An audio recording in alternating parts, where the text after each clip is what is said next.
What made you want to become a referee? I'm not sure I originally ever wanted to become a referee. Certainly I loved playing any type of rugby I get my hands on, but one of the main areas was playing university rugby on a Wednesday.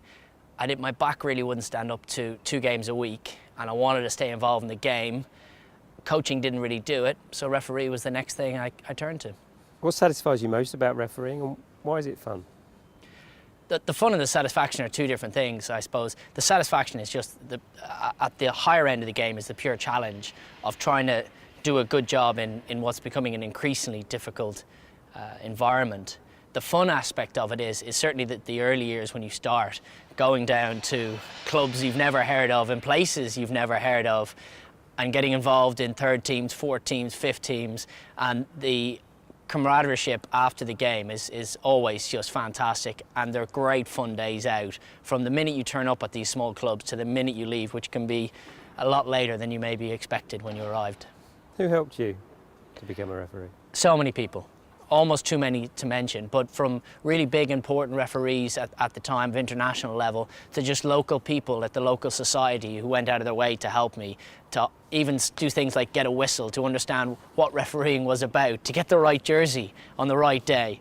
But there was more people to help me than certainly ever as a player, where you're part of a much wider environment and the individual help is harder to come by. What would you say to a player thinking of giving up the game, taking up refereeing?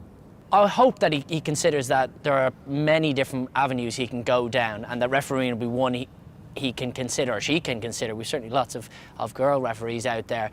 I think if you get into refereeing, most of the people I've spoken to have been severely surprised by the enjoyment, fun and challenge that they've encountered. Tell me about an inspirational moment, somewhere where somebody on the pitch has thanked you for your input.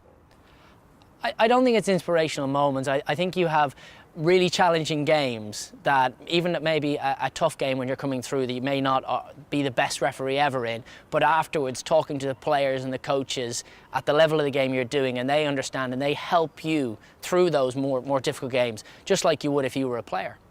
What's game day like? What's the atmosphere of game day like?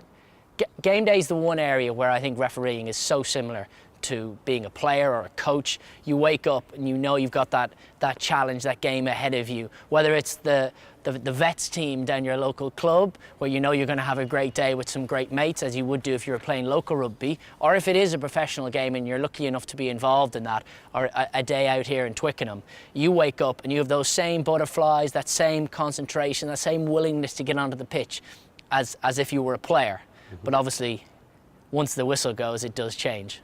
Somebody taking up refereeing, what can they expect from it? That sort of stuff. Refereeing is exactly like taking up so many sports.